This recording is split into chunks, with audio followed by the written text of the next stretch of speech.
हुपरी पाणी योजना मक्तेदार म्हणेल तेव्हा मुदतवाढ देत असल्याने विरोधक आक्रमक पवित्र्यात. हुपरी 46 कोटीची सुवर्ण जयंती पाणी योजनेचे काम इस्टिमेटप्रमाणे सुरू नसून त्यामध्ये बरेचसे दोष आढळले असल्याने प्रत्येक कामाचे थर्ड पार्टी ऑडिट करून बिल अदा करणे बंधनकारक असताना मक्तेदार यांची बिले अगोदरच का अदा केली गेली आहेत. योजनेअंतर्गत पाईप ज्या ठिकाणी लावणार त्या मुरुमाचे बेडिंग खणणे व त्यामध्ये सुधारणा करणे बंधनकारक असताना मक्तेदाराने कोणत्याही प्रकारची सुधारणा केली नसून गंगानगर येथील पाण्याच्या टाकीचे काम संथ गतीने सुरू असून ते पूर्ण झाल्यानंतरच पाणी वितरित करण्यात यावे. होळकरनगर झोपडपट्टी येथे नवीन पाईपलाईन टाकण्याचे काम सुरू असून त्या ठिकाणी नवीन रस्ते केले आहेत. ते रस्ते फोडून पाईपलाईनचे निकृष्ट दर्जाचे काम सुरू आहे. जॅकवेलकडून नवीन पाईपलाईन करणे अत्यंत गरजेचे असून पुन्हा 4ची पाईपलाईन ऐवजी 6ची पाईपलाईन कोणत्या प्रभागात कशाच्या आधारे टाकत आहेत.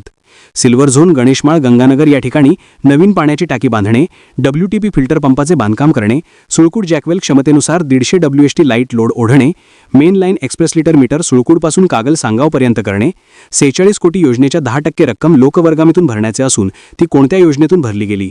ज्या द निसर्ग कन्सल्टन्सी मक्तेदारास हा ठेका देण्यात आला आहे त्याची आत्तापर्यंतची कारकीर्दही वादग्रस्त असून महाराष्ट्र राज्याच्या 5 ते 6 मंजूर पाणी योजनेच्या कामांमध्ये दोष व तक्रारी वाढल्याने पुन्हा हुपरी नगर परिषदेचा ठेका त्याच मक्तेदारास दिला गेला असून वादग्रस्त ठेकेदारास कोणत्याही परिस्थितीत मुदतवाढ न देता नवीन टेंडर प्रक्रिया सुरू करावी व इस्टिमेटप्रमाणे खर्च वाढलेला दिसत असल्याने प्रत्येक कामाचे थर्ड पार्टी ऑडिट झाल्यानंतर मक्तेदारास बिल अदा करण्याचे असते. त्याची बिले ऑडिट न होण्याच्या अगोदरच दिले गेले, कशाच्या आधारावर त्याची बिलं अदा केली गेली.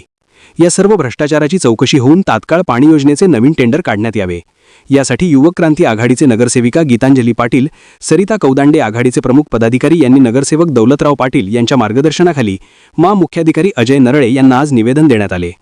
आतील बातमी अशी आहे की वादग्रस्त ठेकेदार 6 महिन्याचे काम 18 महिन्यात पूर्ण करतो असे सांगत असून कित्येक दिवस झाले 46 कोटी पाणी योजनेचा कामाला मुहूर्त सापडेना.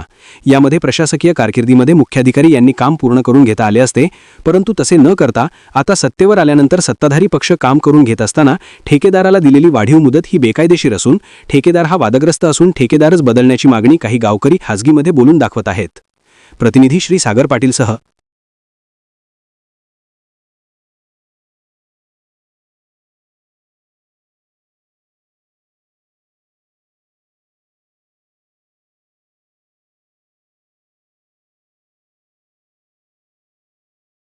जनतेचा अधिकारनामा, जाणीव हक्काची. या न्यूज चॅनलमध्ये जनतेच्या हक्काचा आवाज. सत्ता व्यवस्थेचे प्रश्न थेट तुमच्यापर्यंत. जाहिराती आणि बातमीसाठी आजच 70 57 87 98 02 शी संपर्क साधावा.